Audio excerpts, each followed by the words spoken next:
चलो, तो कल बेटा हम लोगों ने क्या पढ़ा था?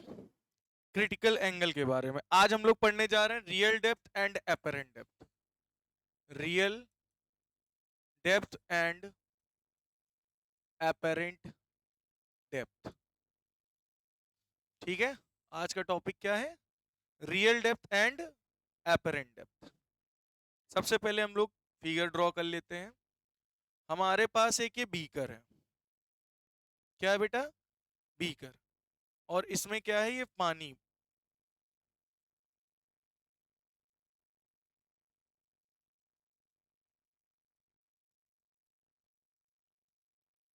ठीक है, ये पानी है। यहां पर एक ऑब्जेक्ट रखा हुआ है। ऑब्जेक्ट हम ये पिंक से ड्रॉ कर दे रहे हैं। ठीक है, ये क्या है? ऑब्जेक्ट। ठीक है, और यहां पे एक आंख है। ठीक है, जो कि इस ऑब्जेक्ट को देख रही है। ठीक, इतनी बात समझ में आई? अब ये जब आंख इस ऑब्जेक्ट को देखेगी तो ये ऑब्जेक्ट इसको यहीं पर दिखेगा या कुछ ऊपर दिखेगा? ऊपर दिखेगा, यहीं पे तो दिखेगा नहीं। चलिए, तो इसकी रे डायग्राम हम लोग बनाते हैं। तो आपको पता है पहली रे कैसे जाएगी? आएगी, टकराएगी। क्यों भाई? ऑब्जेक्ट ये है तो एक रे सीधी निकल जाएगी। कैसे निकल जाएगी? सीधी निकल जाएगी ये रे, है ना? ये रे सीधी निकल जाएगी। बोलो, इतनी बात समझ में आई कि नहीं आई? ठीक, एक रे इधर से जाएगी। किधर से? ये। अब रे गई ऐसे। अब आपको पता है ना, जब रे जाती है तो क्या होता है? बेंड हो जाती है। ये क्या ड्रॉ हुआ? नॉर्मल। ये क्या ड्रॉ हुआ बेटा? नॉर्मल। बोलो, ये बात समझ में आई? भाई एक रे सीधी निकल गई, एक रे इधर से गई। अब ये इधर से जाएगी, पानी से जब ये बाहर निकलेगी तो 90 डिग्री पे गई तो सीधी निकल जाएगी। नॉर्मली जा रही तो ये बेंड नहीं होगी। लेकिन जब ये किसी एंगल पे जाएगी और बाहर निकलेगी तो क्या हो जाएगी? बेंड। और ये कौन से मीडियम में, कौन से मीडियम में जा रही? डेंसर से रेयरर जा रही। किधर जा रही बेटा? डेंसर से रेयरर। तो ये अवे द नॉर्मल क्या हो जाएगी? बेंड हो जाएगी। देखो इधर साइड बेंड हुई कि नहीं हुई, है ना? लाइट रे किधर बेंड हो रही? गई थी ऐसे, बेंड इधर हो रही, अवे द नॉर्मल, नॉर्मल से दूर की तरफ बेंड हो रही। सही बात है। अब ये लाइट रे ऐसे जा रही है, ये लाइट रे इधर जा रही है। तो ये दो डाइवर्जिंग लाइट रे कभी आपस में मीट करेंगी? कभी भी नहीं मीट करेंगी। तो ये हमें मीट हो, एक्चुअल में तो कभी मीट नहीं करेंगी, बट हमें मीट होते हुए किस जगह दिखाई पड़ेंगी? हमें ये मीट होते हुए दिखाई पड़ेंगी इस जगह पर। तो इमेज कहां बन जाएगी इस ऑब्जेक्ट की? इस जगह पर। ये क्या बन गई? इमेज। तो एक्चुअल में ऑब्जेक्ट था कहां? ये यहां पे था। तो इसको क्या बोलोगे? Real depth. और इमेज हमारी बन कहां रही है? यहां। इसको क्या बोलोगे? Apparent depth. बोलो, समझ में आई बात? मतलब ऑब्जेक्ट एक्चुअल में था यहां, लेकिन उसकी ऑब्जेक्ट की इमेज कहां दिखेगी? ऊपर। ऐसा लगेगा ये ऊपर है। तो जो हमें दिख रही है वो एपरेंट डेप्थ है, और जो एक्चुअल में उसकी डेप्थ है वो है रियल डेप्थ। बोलो, समझ में आया? क्लियर हुआ? तो ये एंगल कौन सा होगा? ये एंगल आई होगा, ये एंगल आर होगा। एंगल ऑफ इंसिडेंस ऊपर क्या? Angle of refraction. ऊपर क्या है? ये एयर है, हवा। नीचे क्या है? अंदर वाटर है, पानी। बोलो, ये सब तो बात समझ में आ गई होगी, है ना? इसको हम लोग रिप्रेजेंटेट कर दिए ओ से। इसका नाम दे देते हैं बी। ठीक है, इसका नाम दे देते हैं ए। इसका नाम दे देते हैं पॉइंट सी। ठीक है, इसका नाम हो गया डी। ये तो आई है ही है। ठीक है, सब हम लोगों ने रिप्रेजेंटेट कर दिया। और ये जो एक्सिस है पूरी पानी की सतह है, ये एक्स वाई है। क्या यहां तक बात समझ में आई या नहीं आई? पहले ये बताओ। और ये क्या है बीच में? Normal, N N dash. क्या ये फिगर आपको समझ में आया? ऑब्जेक्ट रखा था, पहले एक सीधी रे निकल गई, फिर इधर से जाएगी तो आपको पता है डेंसर से रेयर जाती तो अवे द नॉर्मल बेंड हो जाती है, बेंड हो गई। ये आई, ये आर। तो ये रे इधर जा रही, ये रे ऊपर जा रही, कभी मिलेंगी नहीं। तो कहां पे हमें अपीयर होंगी मीट होते हुए? एक्चुअल में तो कभी नहीं मिलेंगी, बट हमें मीट होते हुए अपीयर होंगी किस जगह पर, इस जगह पर, इस जगह पर ये हमें मिलती हुई दिखाई पड़ेंगी। तो यही क्या बन जाएगी, इमेज। क्या बन जाएगी, इमेज। ऑब्जेक्ट एक्चुअल में होगा यहाँ पे, ये रियल डेप्थ है, और हमें दिखाई पड़ेगा यहाँ पे, ये अपरेंट डेप्थ है। क्लियर हुआ, कंफर्म। चलिए इसमें एक पॉइंट नोट कर लीजिए, मैं लिख रहा हूं, पॉइंट नोट कर लीजिए। An object placed in a denser medium, an object placed in a denser medium, an object placed in a denser medium when seen from rarer medium, when seen from rarer medium, when seen from rarer medium, appears to be at depth, appears to be at depth, appears to be at a depth, at a depth, ठीक है, at a depth smaller than its, smaller than its actual depth, actual depth in the denser medium, in the denser medium। कौन से medium में बेटा, denser medium में, ठीक है। अगर कोई ऑब्जेक्ट डेंसर मीडियम में रखा है और उसको हम रेयरर मीडियम से देखते हैं, तो वो ऑब्जेक्ट हमें कम डेप्थ में दिखता है, होता है बहुत नीचे गहराई पे, लेकिन हमको दिखता है कि कम डेप्थ है, ज्यादा गहराई में नहीं, ऊपर ही प्रेजेंट है, लेकिन होता वो एकदम नीचे है। बात समझ में आई। तो ये है अपरेंट डेप्थ, ये है रियल डेप्थ, ठीक है, बात समझ में आ गई।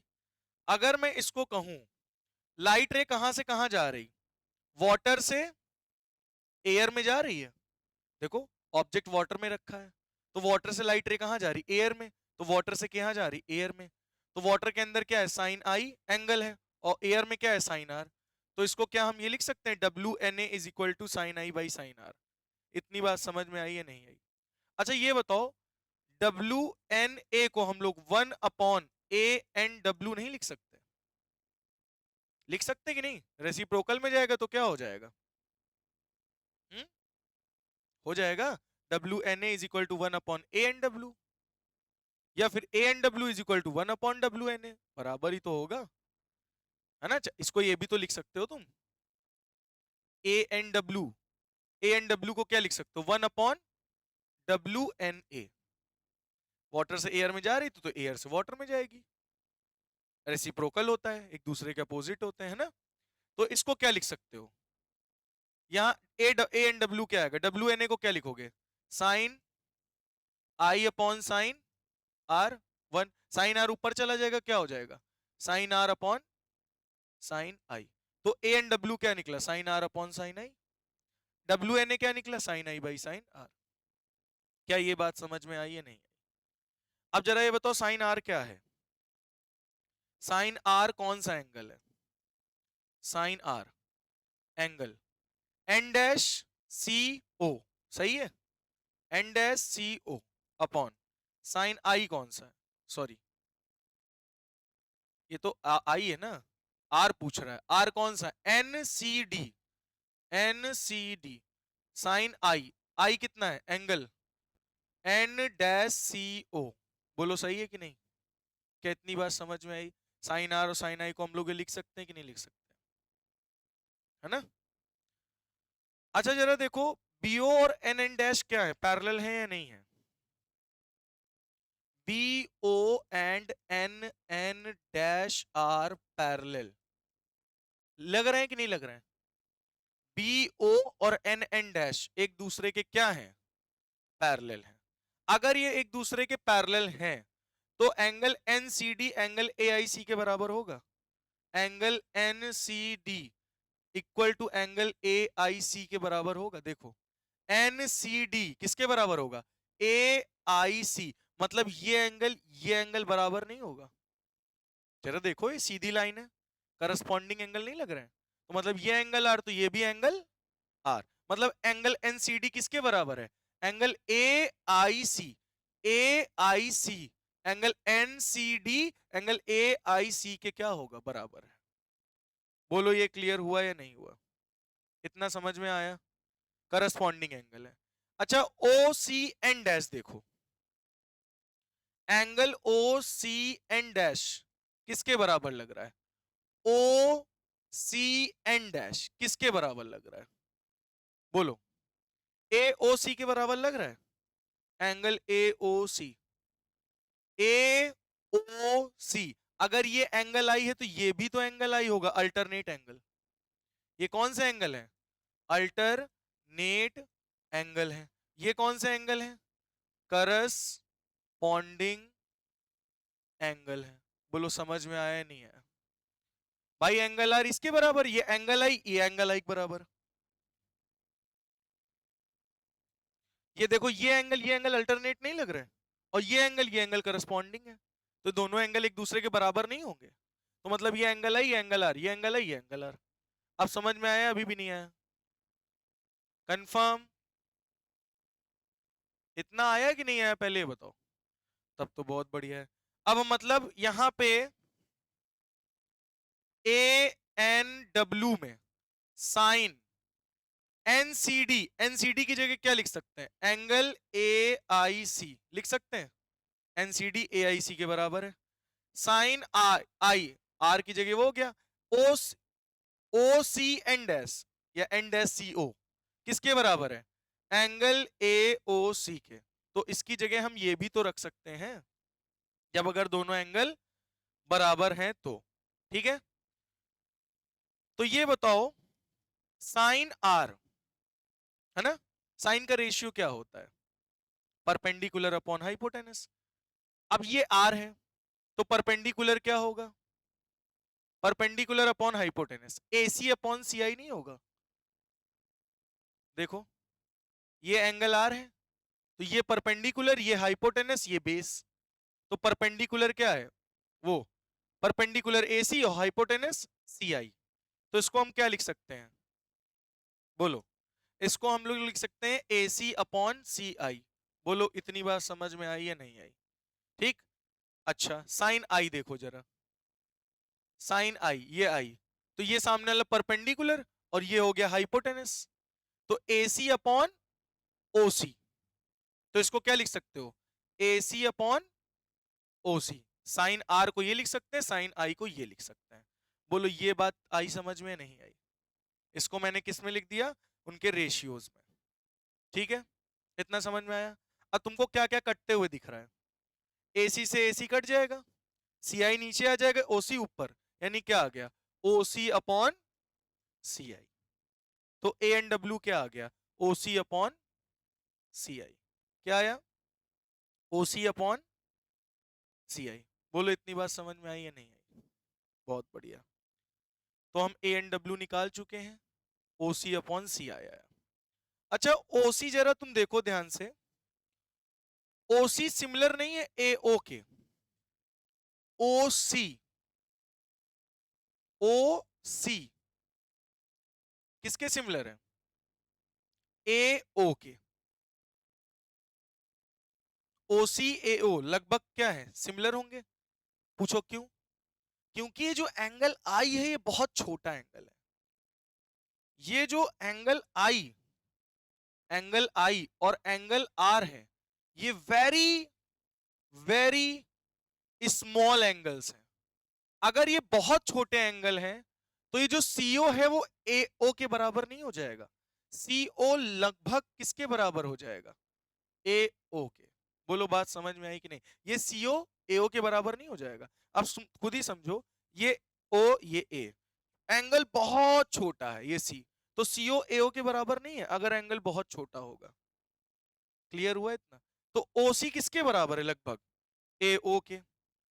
सीआई किसके बराबर दिख रहा है बताओ? सीआई देखो, सी आई ए आई के बराबर दिख रहा होगा। सी आई किसके लगभग बराबर है? ए आई के। देखो इसका एंगल आर भी बहुत छोटा है, तो ये भी ए सी और सी आई और ए आई क्या होंगे? लगभग बराबर होंगे। ये बात समझ में आई या नहीं आई इतनी? बहुत बढ़िया, अब इनकी जगह पर रख दो। चलो, तो ए एन डब्ल्यू क्या आया? ओसी की जगह क्या रखोगे? एओ। एसीआई की जगह क्या रखोगे? एआई। अच्छा, एओ कौन सी डेप्थ है? रियल डेप्थ है ना? और एआई कौन सी डेप्थ है? एपरेंट डेप्थ है। कौन सी डेप्थ है? कौन सी डेप्थ है? ये देखो, ये रियल डेप्थ है। एओ रियल डेप्थ है, एआई कौन सी डेप्थ है? एपरेंट डेप्थ है। तो ए एन डब्ल्यू क्या आ गया? Real depth upon apparent depth. बोलो, ये बात भी समझ में आई या नहीं आई? कंफर्म? पक्का? अब ओ आई क्या यहाँ पे है? नॉर्मल है। ओ आई क्या है? नॉर्मल जा रही ना ये वाली रे, और ये वाली रे किसी एंगल पर जा रही है। तो ए एन डब्ल्यू क्या आ गया? Real depth upon apparent depth. ठीक है। अब हम वाटर की थिकनेस मान लेते हैं टी, कुछ भी। वाटर की थिकनेस टोटल कितनी मान लेते हैं? टी। तो हमें फॉर्मूला निकालना है, नॉर्मल डिस्प्लेसमेंट कितना हुआ लाइट का, यानी डी निकालना है। क्या निकालना है? डी। तो वो अभी हम लोग निकालेंगे, पहले आप इतना नोट कर लीजिए। ठीक है, इतना नोट कर लीजिए, फिर आगे बताएं।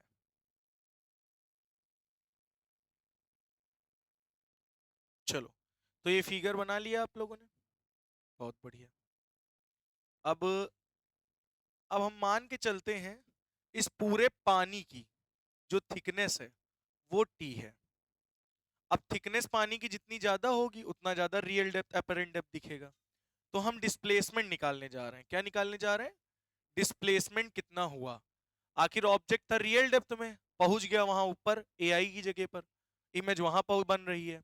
तो आखिर डिस्प्लेसमेंट, ऑब्जेक्ट की जो इमेज बनी उसका डिस्प्लेसमेंट कितना हुआ। ये ऑब्जेक्ट की इमेज यहां बनने के बजाय ऊपर बनी, तो यानी कितना डिस्प्लेस कर गई वो। तो हम लोग क्या करेंगे?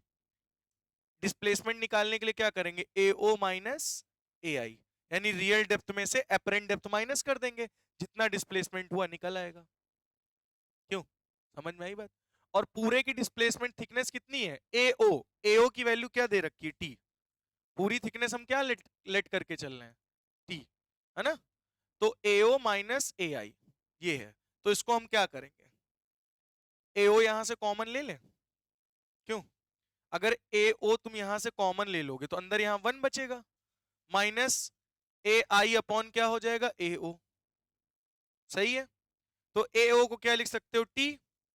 वन माइनस ए आई अपॉन ए ओ क्या आया था बताओ? ए आई अपॉन ए ओ। ए आई का मतलब क्या है?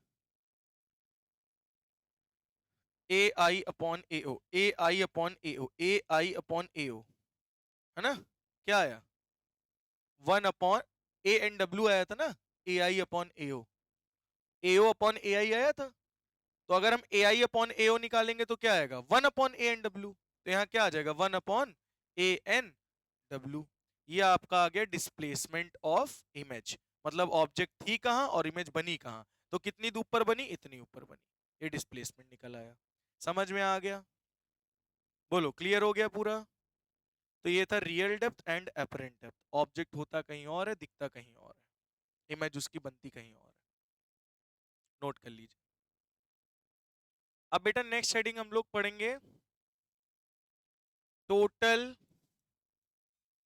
Internal reflection. ठीक है, टोटल इंटरनल रिफ्लेक्शन, इसको हम लोग टी आई आर के नाम से जानते हैं। किसके नाम से?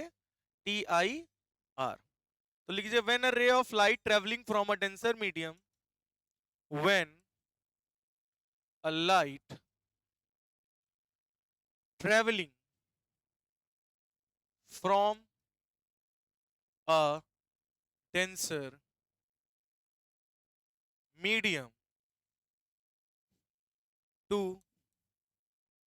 denser medium to a rarer medium,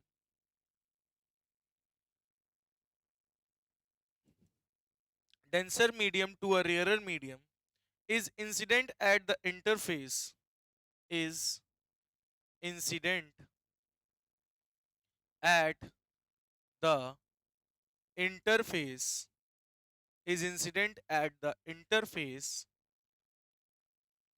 of the two media of the two media interface of the two media at an angle at an angle greater than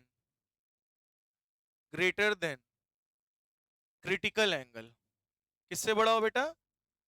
critical angle से अगर बड़ा एंगल आ जाता है तब होता है total for the two media, for the two media, दोनों media के लिए. द रे इज टोटली रिफ्लेक्टेड, द रे is totally reflected, the ray is totally reflected back into the denser medium, back into the denser medium. ठीक है, ये है बेटा टोटल इंटरनल रिफ्लेक्शन. जब लाइट ट्रेवल करती है डेंसर से रेयरर मीडियम में, तो जो इंसिडेंट, जब वो इंसिडेंट होती है इंटरफेस पे, तो उसका क्रिटिकल एंगल से ज्यादा एंगल हो जाता है, तब वहां पर टोटल इंटरनल रिफ्लेक्शन होता है. मैं कह क्या रहा हूं, ये इंटरफेस है, ये ऊपर एयर है, ये ऊपर वाटर है, और ये रहा इंटरफेस एयर और वाटर के बीच का. ये लाइट रे हमने फेंकी, ये क्या बनी? नॉर्मल, जाके इस इंटरफेस से टकराई. अब ये जो एंगल है वो क्रिटिकल एंगल से क्या है? जो एंगल है वो क्रिटिकल एंगल से क्या है? बड़ा है. तो ये लाइट जाएगी और टकरा के रिफ्लेक्ट करके वापस चली आएगी, मतलब बाहर नहीं निकलेगी. अगर ये एंगल आई क्रिटिकल एंगल से बड़ा है तो लाइट जाएगी और टकरा के वापस अंदर चली आएगी, रेयरर मीडियम में जाएगी नहीं. इसी को कहते हैं total internal reflection. Denser medium से गई, डेंसर मीडियम में वापस आ गई, रेयरर मीडियम में जाएगी ही नहीं. बात समझ में आई? क्लियर हुआ? इतना बना लीजिए, लिख लीजिए, आगे बताएं फिर.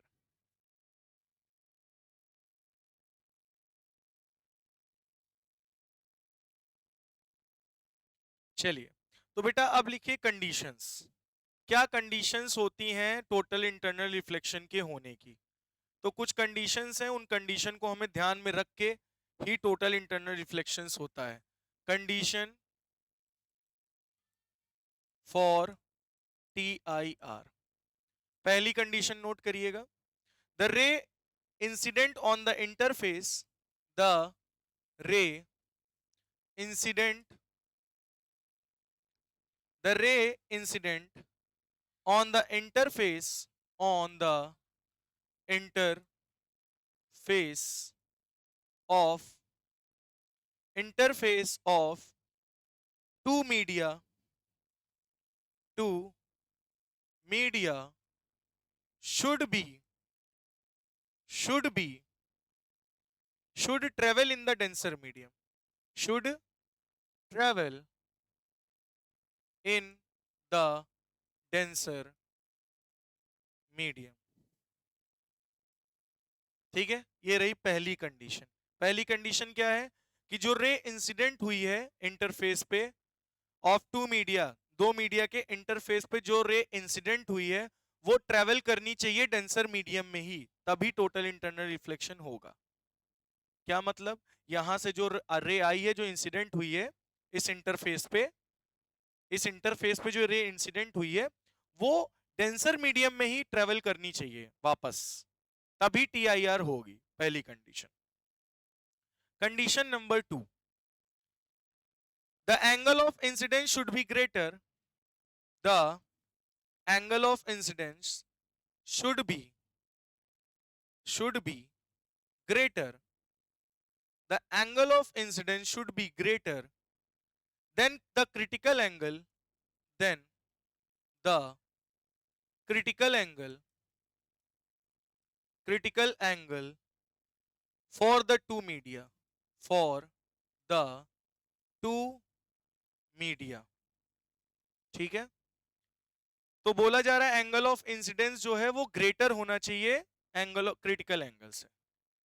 क्रिटिकल एंगल से जब एंगल आई ग्रेटर होगा तभी TIR हो पाएगा, अन्यथा टोटल इंटरनल रिफ्लेक्शन नहीं होगा. और क्रिटिकल एंगल मैंने आपको पहले ही बताया क्या होता है।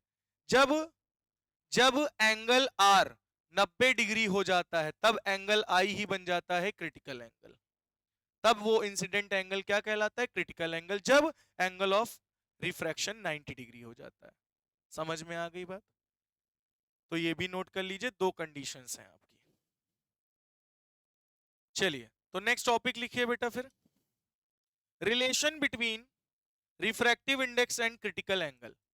Relation between refractive index and critical angle, ये आज हम लोग रिलेशन पढ़ने जा रहे हैं। ठीक है, अच्छा ये बताओ, लाइट सेकंड मीडियम से कहां जा रही थी? फर्स्ट मीडियम से। जरा देखो यहां पे, ये सेकंड मीडियम से लाइट कहां जा रही टकरा के? फर्स्ट मीडियम में, है ना? सेकंड मीडियम से फर्स्ट मीडियम में जा रही है, तो इसको क्या लिखोगे? साइन आई, मतलब ये वाला एंगल आई होगा, ये वाला एंगल आर होगा। Sine i upon sine r, ये तो पता है ना या नहीं पता? पता है ना? और मैंने क्या बताया था, जब एंगल आर 90 डिग्री हो जाएगा तब एंगल आई क्या कहलाएगा? क्रिटिकल एंगल, है ना? तो यहां क्या लिखोगे? साइन सी अपॉन साइन 90। देखो साइन 90 रखोगे, आई एंगल क्या हो जाएगा? क्रिटिकल एंगल बन जाएगा, साइन सी। सही है नहीं? साइन 90 की वैल्यू क्या होती है? 1, यानी क्या हो जाएगा? Sine C. 2n1 is equal to क्या हो जाएगा? Sine C. क्या ये बात समझ में आई या नहीं आई? क्लियर हुआ? अगर मैं 2n1 को 1n2 लिखना चाहूं बोलो, 2n1 को 1n2 लिखना चाहूं तो 1n2 is equal to 1 upon sine C हो जाएगा। नहीं सही? देखो 2n1 को 1 अपॉन 1n2 लिख सकते हो, इज इक्वल टू क्या है? साइन सी। इतना है कि नहीं है? ठीक है, तो इसको इधर भेज दो, इसको इधर भेज दो, तो 1n2 इज इक्वल टू क्या हो जाएगा? 1 अपॉन साइन सी। ये आ गया रिफ्रैक्टिव इंडेक्स, ये आ गया क्रिटिकल एंगल। ये था इन दोनों के बीच का रिलेशन। बोलो समझ में आया नहीं आया? पक्का? नोट कर लो।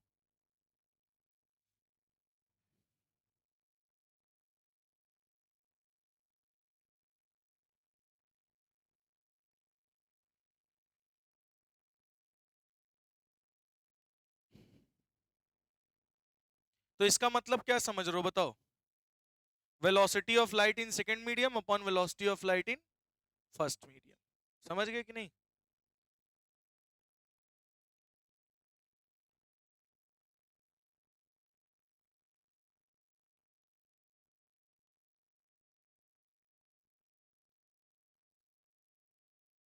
नोट कर लीजिए। तो बेटा अब इसके क्या बचे हैं? सम इफेक्ट्स और application of TIR. Applications of, application of TIR, मतलब टोटल इंटरनल रिफ्लेक्शन के क्या हम लोग पढ़ने जा रहे हैं? क्या पढ़ने जा रहे हैं? एप्लीकेशन। सबसे पहला एप्लीकेशन है मिराज। मिराज देखा है आप लोगों ने? जैसे आपने देखा होगा जब हम लोग कहीं टूर जाते हैं, लंबा सफर करते हैं, तो खूब लंबी सड़क रहती है दूर तक, और हम लोग जब आगे बैठे होते तो देखते हैं आगे रोड जो पड़ी है वो गीली गीली लगती है, लेकिन और कार भी आती तो उसका रिफ्लेक्शन भी दिखाई पड़ता है उसमें, लेकिन जब वहां पहुंचते हैं तो गायब। गीला जो होता है वो सब पानी नीचे से पता नहीं कहाँ उड़ गया हो, है ना? तो ये मिराज होता है, इसी को कहते हैं मिराज। जैसे कि मान लो ये रेत है, रेत रेत में लोगों को पानी दिख जाता है ना, कहते नहीं है कि बहुत दूर खड़े होके देख रहे थे रेत में, जैसे लग रहा था वहां पानी है, पॉन्ड है, तो पानी पीने पहुंचते तो वहां सब गायब। जैसे रोड पे होता है वैसे उसमें भी होता है, रेत में। रेत भी तो गर्म होती है खूब, गर्म करती कि नहीं करती? तो मान लो यहाँ पे एक पेड़ लगा हुआ है, ठीक है, और यहाँ पे एक बंदा खड़ा हुआ है, ठीक है, और यहाँ अब ये नीचे की एयर क्या होगी? गर्म होगी या ठंडी होगी? पहले ये बताओ। गर्म होगी। भाई ये रेत है, बहुत ज्यादा टेम्परेचर होगा, हाई होगा, तो ये क्या करेगी? यहां से लाइट रे जाएगी, और लाइट रे जाएगी तो यहां से क्या कर जाएगी? रिफ्रैक्ट, और इसको ऐसे दिखेगी। लाइट रे बेंड हो जाएगी ना, लाइट रे क्या हो जाएगी? डेंसर मीडियम में जब रेयर से डेंसर जाएगी तो लाइट रे क्या हो जाएगी? बेंड। अभी लाइट रे आ यहां से रही है, जा यहां पे रही है ना? तो ये लाइट रे इसको, इसकी जो इमेज है वो कहीं यहां पे बनती हुई दिखाई पड़ेगी, ये इसकी इमेज बनेगी। तो इससे आपको क्या दिख रहा है? ऑब्जेक्ट की रिफ्लेक्शन दिख रही है। इस पेड़ की रिफ्लेक्शन, इस आदमी को इस पेड़ की रिफ्लेक्शन दिखेगी। हवा हॉट होने की वजह से, गर्म होने की वजह से यहां पे मीडियम चेंज हो जाएगा। ठीक है, मीडियम जब चेंज होगा तो क्या होगा कि इसकी लाइट जो है वो उसको, जो यहाँ की रेत होगी उसकी, इस पेड़ की इमेज इस बंदे को यहाँ पे दिखेगी। तो उसे ऐसा लगेगा कि यहाँ पे पॉन्ड है, पानी है। लेकिन जैसे ही धीरे धीरे ये इसके पास आएगा, इसकी रिफ्लेक्शन गायब हो जाएगी, जैसे रोड पे होता है। ठीक है, तो एक इल्यूजन है, ये भ्रम है, आंखों का धोखा है। बात समझ में आई? क्लियर हुआ या नहीं हुआ? कंफर्म?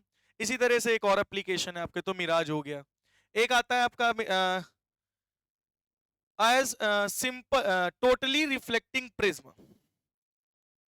जैसे आपने ये 90 डिग्री पर देखा है प्रिज्म, ये ऐसे वाला, ये प्रिज्म, ये प्रिज्म में ये एंगल होता है 90 डिग्री, ये होता है 45 डिग्री, ये भी होता है 45 डिग्री। ये पेरिस्कोप में बेसिकली यूज किया जाता है। ठीक है, मतलब शीशे लगाए जाते हैं 45। जैसे कि एक ऑब्जेक्ट यहां रखा है, ठीक है, ये हो गया ए, ये हो गया बी। तो एक लाइट रे ऐसे यहां से जाएगी और टकरा के बाहर निकल जाएगी। अब बी से भी तो ए से भी तो लाइट रे जाएगी और टकरा के ऐसे निकल जाएगी। बात समझ में आई या नहीं आई? तो ये ऑब्जेक्ट होगा ऊपर, लेकिन दिखेगा हमें कैसे? इधर। तो ये हो गया ए, ये ए डैश, ये बी डैश। तो ऑब्जेक्ट ए बी होगा ऐसे, बट इमेज इसकी कैसे बनेगी? ऐसे, ए डैश बी डैश इधर। तो ये लाइट अंदर से क्या हो रही? टोटली रिफ्लेक्ट हो रही है। हो रहा है ना टोटल इंटरनल रिफ्लेक्शन? और इसमें भी तो यही हो रहा था, total internal reflection. Rare medium में गई क्या लाइट? नहीं, डेंसर मीडियम में ही लाइट है। समझ में आई बात या नहीं आई इतनी? बोलो, क्लियर हुआ? कंफर्म? इसको बना लो, नोट कर लो।